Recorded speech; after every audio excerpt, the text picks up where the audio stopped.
Well, hello friends, and welcome to week 3 of our Dangerous Prayers online Bible study. My name is Kaylee Olson, and I'll be your host today, and I'm joined with author and pastor Craig Groeschel. Welcome. Yeah, glad to be with you, Kaylee. So glad to have you here today. Well, before we dive into our content, I just want to point out for everybody who is watching that week 3 of the study, notoriously with online Bible studies, is usually the week that people decide whether or not they're going to keep going or drop off, because it's kind of like building a habit. 21 days, week 3, and Dangerous Prayers is not easy to read. It's a hard book to walk through. So if there's somebody kind of teeter-tottering on whether or not they want to keep going, what do you have to say to them to keep going? Well, I agree with you 100% that so often when you're starting something new that there is a point of resistance. And especially on Dangerous Prayers, most people don't wake up and say, I think I'm going to pray something crazy today. Yes. Especially as we move into the prayer, Break Me, which is the one that, just in my experience, people often have the most hesitancy to pray. Yes. I would just say that on the other side of difficult things, that's where you find the true richness, the true intimacy. So you've gone this far, don't stop now. This is where it gets really, really good. And with a little bit of persistence and pursuit of genuinely who God is, He can do something special in us. And so I believe on the other side, and in the weeks to come, could be where we really do have breakthroughs in our passionate pursuit of knowing who God is. Yeah, that is so good. Well, I'm glad that you brought up that we're in Break Me this week, because we were in Search Me the last 2 weeks, which that's hard enough in and of itself. And then now this is even more difficult. But in your book, you talk about that the fact that Break Me is scary and hard, and you say, what are we losing by clinging to our comfort? So speak into that a little bit for us. Well, interestingly enough, Kaylee, so often I think when people think about God in our prayer lives, we tend to think that He's kind of like the cosmic genie that gives us what we want, and that we want a life of comfort, we want a life of ease. But when you think about it, how often do things like comfort, prosperity, and ease tend to produce the worst in us? And yet, sometimes the trials and the hardships produce the best. And so if we really want to be conformed to the image of Christ, if we really want to grow in our faith, if we really want to walk in victory, sometimes the path there is not the easiest path. And Jesus didn't say, come and be comfortable and follow me. He said, come and deny yourself, and then you can follow me. So I think if people can have the faith to recognize that sometimes the best blessings are not on the other side of that which is easy, but that which stretches us, that which challenges us, convicts us, then we can really walk in something that is not just easy, but can be rich and meaningful. Yeah, I 100% resonated with what you said, and that's a perfect segue into my story. And so I'm just going to jump right in and kind of share what the Lord has been teaching me through reading your book. And it was interesting when Kendra asked me to do this week 3 with you, God kind of said yes for me. I don't know if you've ever had that moment where the Lord is like, yeah, you should do this, but internally I'm like, oh gosh, do I really want to share this?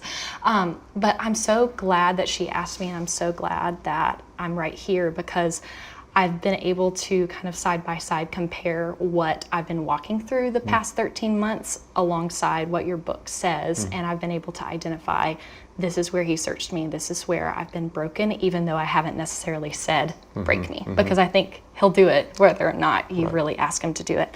So in your book, you write, could there be something on the other side of suffering that somehow makes it worthwhile? Which is what you said earlier before we got started. But in essence, that's what I've had to cling to. And so over the past 13 months, my husband and I have been just asking God to help us start a family. And that in itself is a dangerous prayer, because you have 6 kids, you probably know. And it's weird because on one side, it's a dangerous prayer because kids are scary and they bring on hardships in and of themselves, but it's also a very normal prayer to pray, right? Like if you've been married for a while and you feel like this is our next step, then God loves kids. Surely this is all going to work out, right? And I didn't think that it would take this long, and I didn't think that I would still be sitting here 13 months later, and I'm the same. I think I imagined myself this morning, like on a day like today, dropping said kid off at daycare and then coming here to tell you how it all tied up in a nice, neat bow. But it hasn't. And so I do want to pause right here and just say there's probably somebody watching right now who's going through a lot longer of a period of infertility than I am, or your struggle might be way harder than mine is. But for everybody who's going through suffering, this is your first time through that journey. And so 13 months still feels like a really long time for me. And so wherever you are, there's so much compassion that Proverbs has for you. But before I go into what God has shown me in this process, I do want to go back to Search Me, because I found specifically what God showed me through that part of your book. I think you were writing about when your wife Amy got sick after giving birth to one of your children, and you closed that chapter with, what fears are you withholding from God? And this is one of those mind blown moments where, for me, the idea of withholding something from God kind of looked like this wall that I had built up between me and God, not necessarily to try to keep him out, but to protect my heart from being broken. Because nobody wants that. I mean, like you said it earlier, nobody wants to invite brokenness into their lives. And so I think I built this wall up, and it was kind of like I just gave myself low expectations, and I was like, okay, God, anytime, we're good, I'm good. When I don't know what I was thinking that would actually help, but I built this wall up between me and God, but then I also did it with people who were close to me, or people who didn't really know what was going on, and they would say, how are you? How can I pray for you? And I would joke it off and say like, oh, I'm good, we're good, we're fine, which, typically that's a sign that somebody doesn't really want to talk about what's going on in their heart. And I said stuff like that because I was just fearful that the worst would happen, and in a sense it kind of has, because I'm still here in the middle, kind of waiting. And I was just afraid that if I exposed my heart's desires to the Lord and to my friends, that I would break, which is so funny because the prayer in your book is break me. And it's just going to happen. And I just didn't want to be the girl that made a big deal out of this. Like, I didn't want to be the one who everybody knew was broken, or who everyone knew was going through something, because I don't want to be labeled as that. I mean, I still want to be Kaylee, and I still want to be joyful. And so I just kind of shoved things aside. But in your book, in the Break Me section, you wrote, when you're broken, you'll know it. There will be no question you will not have to ask. And so in the past 13 months, there have been a few very distinct occasions where it felt like God took a cannonball to that wall. And I remember one specific moment. Whenever you're a couple of years into marriage, all your friends are kind of on the same path as you are if they feel led. And so simultaneously, I'm going through this, and I'm throwing baby showers for my friends, but I'm good, I'm fine. And then one of my friends had just had the most beautiful baby boy, and my husband and I went over to go see them.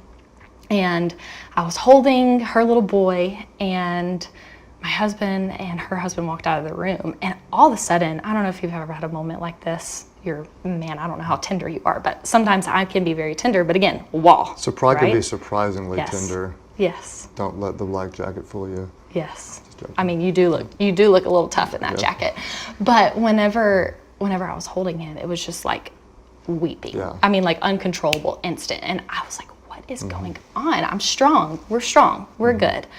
And I remember in that moment, and then a couple of other moments, where the Lord just distinctly said, you have got to let me in. Like, I have got to break this down between me and you, because I need all of your heart. I need access to all of you. And I want to be there when you're hurting. You could have cried after month 1 and I still would have been there. You didn't have to wait to be disappointed that this still hasn't happened. And with my friends, you wrote in your book, we connect through common struggles. Like, what was I doing by keeping the people out who wanted to know what was going on most deeply in my heart? I mean, that didn't help me, and that certainly didn't help them, because me saying, oh, I'm okay, doesn't really tell them how to help me. And then you never know too, whenever you open up to somebody else, they might be going through the same thing too, and then it becomes a catalyst for conversation. And so again, I don't know, in retrospect, after reading this and really processing through, I don't know what I was hiding.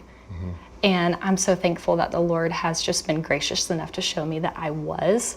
And he's given me permission to, I guess, just be sad, but be hopeful, and change the way that I pray about this situation, but then everything in my life, because it showed me not only is this something that I'm trying to control my emotions about, but what else in my life am I trying to pray my prayers or do things my way? But it's had to shift in my heart and in the way that I live to just be like, okay, I can't. And I trust you, and you've got me, and 13 months is fine. A year is fine, 2 years, like whatever it is, like just help me know that on the other side of this, it's going to be worthwhile. And so I wish that it tied up in a bow. And I think maybe there might be some other people who share their stories while we're on set with you that, you know, they are on the other side of it.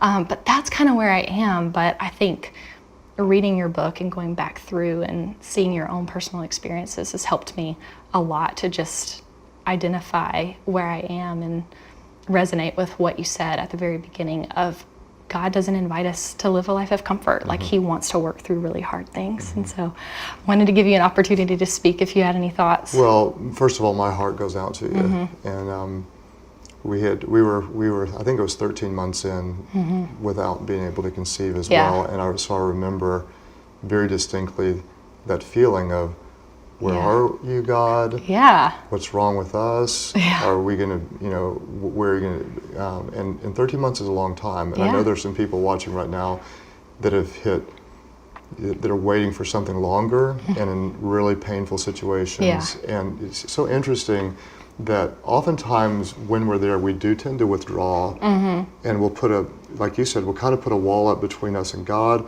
or even the people around us. And I think that's the problem with not being broken is at that point we still think we can handle things on our own.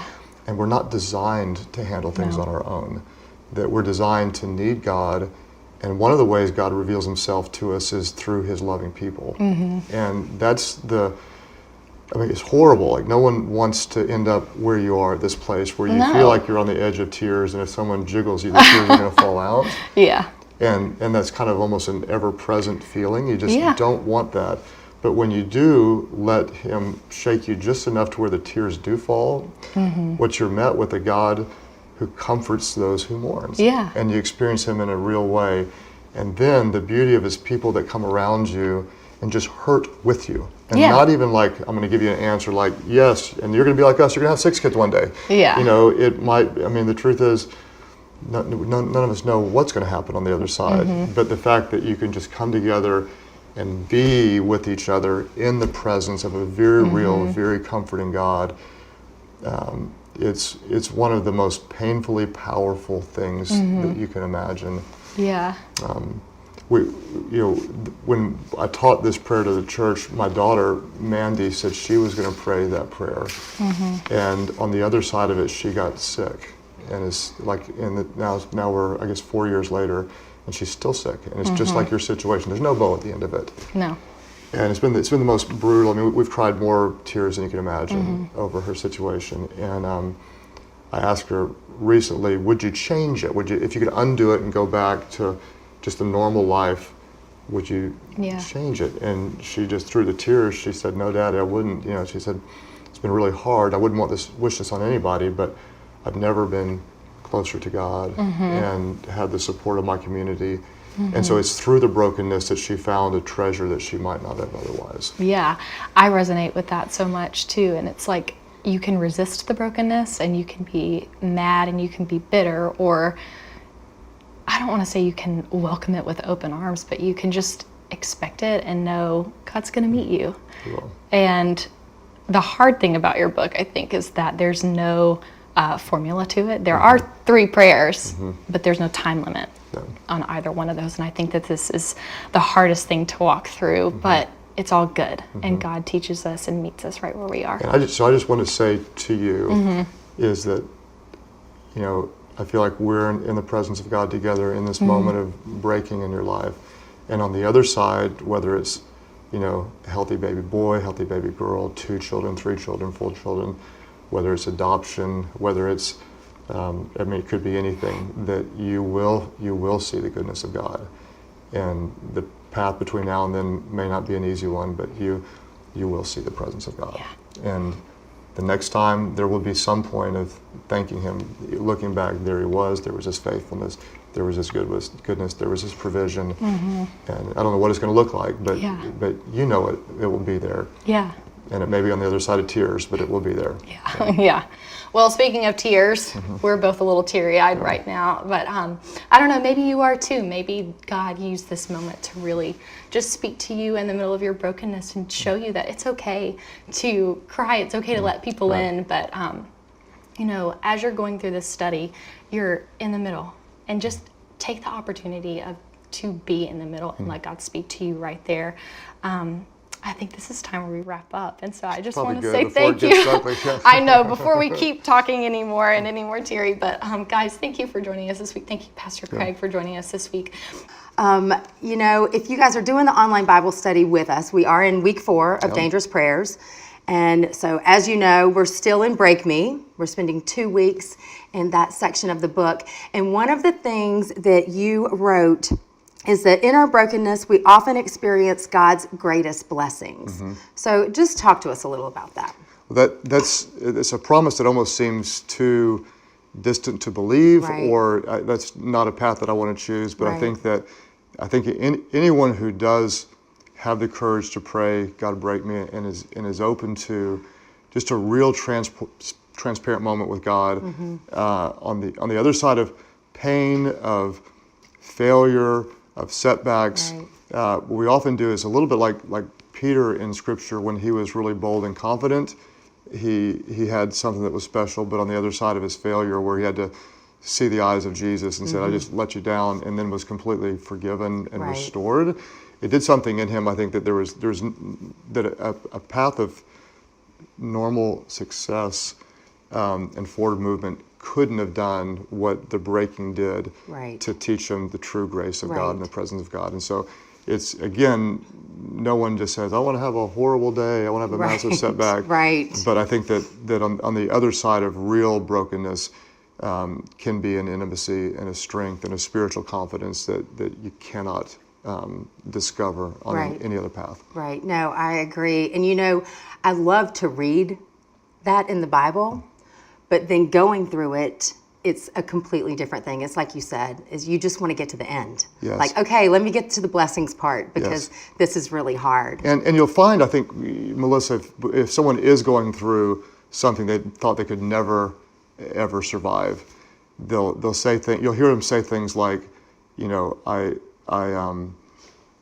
didn't know that there would be a strength to help me through this. And then on the other side, one of the most common things you'll hear is, I wouldn't want anybody else to ever go through this, but I wouldn't change what I experienced in learning to trust God or His people or what He taught me through it. Well, I have a story where that is exactly what's been happening in my life. I thought a long time about what I was going to share with all of you today. The prayers I have been praying for the past 7 months has been for one of my children.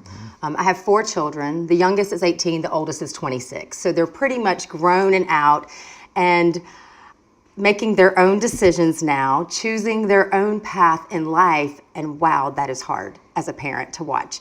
You still have influence in their lives, but they're getting a lot of other influences in their lives that they didn't have, you know, when they were living at home. And I'm not going to be specific about the prayers that my husband and I have been praying right now, but this situation, what God has done in our lives personally, I wouldn't have thought 7 months ago that this is where we would be.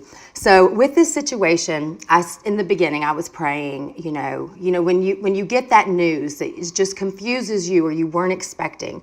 And I started praying, Lord, just help me. I'm distraught. I can't sleep. I'm worried. I don't know what's going to happen. I don't understand. Lord, just help me. And Lord, help my child. Just help my child. I want my child to come back to you, to trust you, I just want you to work in my child's life and want my child to accept that from you. And basically every day, it's almost like I'm just begging God to fix things and to make them right according to how I think they should be. And it was about this time when I heard about your book. And I feel like, you guys, I have the greatest job. I got to read this book before it was ever out on the shelves.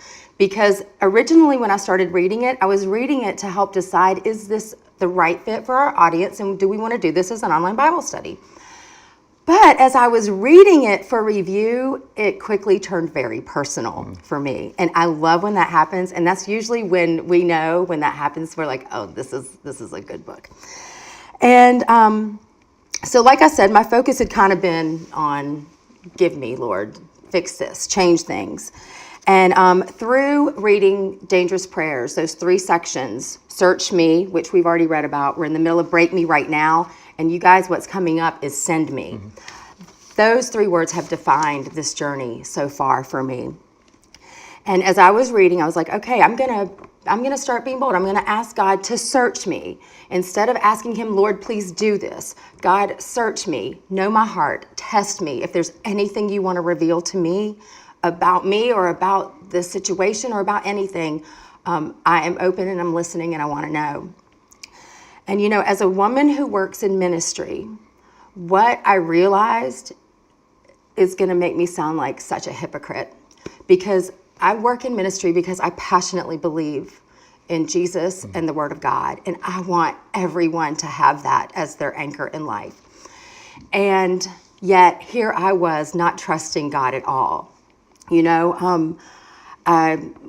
read in the Bible, we hear other people's stories, we've experienced it ourselves before, that movement of God to get us through situations. But then yet here I found myself in one, and I was in despair all the time.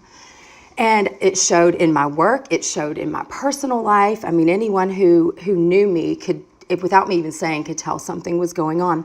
But just that realization, it turned me from having those kind of, I call them crybaby prayers, instead of the crybaby prayers to like saying, okay, Lord, you've revealed this in me, I'm going to keep going. Yeah. So, okay, what's it time for now? Break me. Lord, break me. A scary prayer like you and Kaylee talked about last week. No one wants to pray, break me. Right. And you wrote in your book that someone said to you one time, you're like, okay, am I broken yet? And they're like, you'll know when you're broken. And I knew when I was completely broken because I was completely ready to depend on God. It's not working. My way is not working. And I'm wasting so much time. It was like I was paralyzed. I was just stuck in this paralysis, and fear was ruling my life. But it was in that brokenness that I found hope and remembered the hope that I knew all along. And there's a worship song called Do It Again. And we sing it a lot at church, and just the same words over and over. I've seen you move the mountains, and I believe I'll see you do it again. You made a way when there was no way, and I believe, I'll see you do it again. I thought, God, I sing that with such, I believe it. So I need to believe it, I need to believe it for myself, for my children, for what's going on in my life as well. God doesn't just do that for other people. Right. He can do it for us too. And so it was then that I was like, I'm still reading through your book. And we had already decided it was going to be an online Bible study. But you don't just read the book and go, okay, search me, check. Okay, break me, check. All right, Lord, use me, send me, But when I finally got to that point where I was ready to say, okay, I'm done, I'm ready, send me. But my prayers haven't been answered. I'm not on the other side to where I know what's going to happen, or, I don't know. And I don't even know in my lifetime if I'm going to know. I remember my grandmother used to pray for like an hour or two every night. And if you were spending the night with her, then you sat with Grammy and you listened to her pray for an hour. When you're 8 years old, that wasn't your choice of things to do at night. But now, I'm so thankful. But long after she died, those prayers, some of them she never saw answered. But I'm seeing them be answered in the lives of her children. That gives me great hope. So I was like, okay, Lord, I'm ready. Send me. And another thing in your book that you say in there is, instead of always asking God to do something on our behalf, then what if we dare to ask him to use us on his behalf? Those words were perfect, because when I didn't really know how to word, and ask God to send me, that was perfect. Lord, use me on your behalf. And so instead now of focusing so much on asking God to fix everything, I'm more in a place of, Lord, what can you use me for right now? And it's been so clear. In fact, it determined my word of the year is love, because I can love. I can love my child always. So good. Always, my child will always have a home with us. Will love my children no matter what path they take in life. And I can love even when I don't know what's going to happen. I can choose to encourage others. I can choose to smile. So many ways that the Lord can use, but I wasn't able to do that until I kind of had that breakthrough. And so now that is my desire for God. I still have my cry moments, but I have such hopeful moments. And I'm enjoying the people in my life so much more. I mean, I think I can see a clear difference in the past month just because I'm closer to God than I was at the beginning of this. I have to be, you know, I have to be. I'm getting up every morning. I'm listening to worship music more than I liked it to begin with, but it's just helping me to get through and bring that smile to my face that I wasn't sure could be there for a while. Well, my heart goes out to you, and I think anybody with children, you tend to know that you don't write the parenting book early because it's just so complicated. Yeah. And if there is somebody who has a situation like this where you've got a child making decisions that you may not understand, or there may be someone that's facing a real financial challenge or a health issue, and what tends to happen is we think I can handle this, or it's the opposite. I don't know what to do. Right. And I would just encourage you to kind of do what Melissa did, and that is just go all into the brokenness and say, I can't necessarily fix this. I don't have the power. I don't have the strength. I can't do it on my own. So I need all of you, God.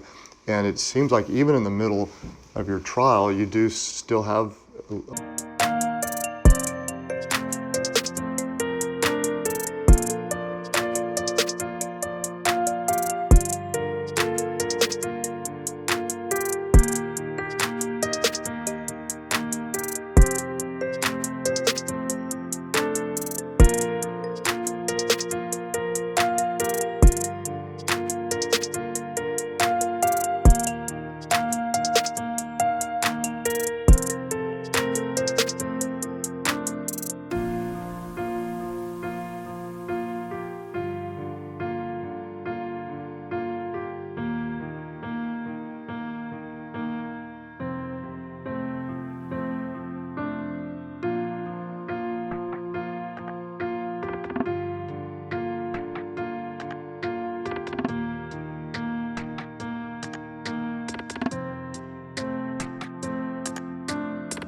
a little bit of joy of knowing what can I do?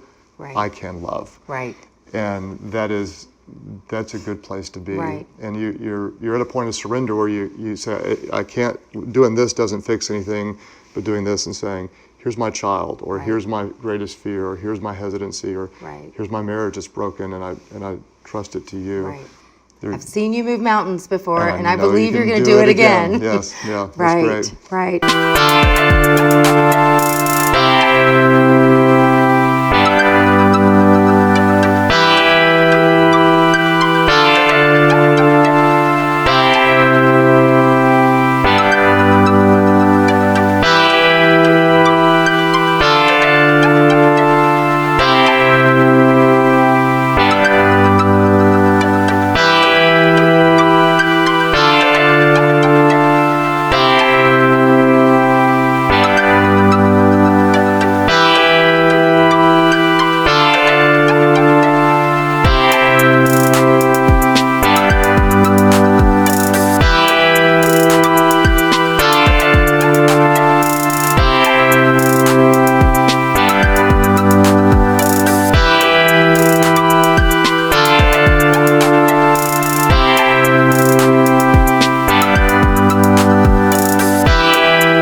Well, thank you so much again this week. Looking forward to another week of Break Me.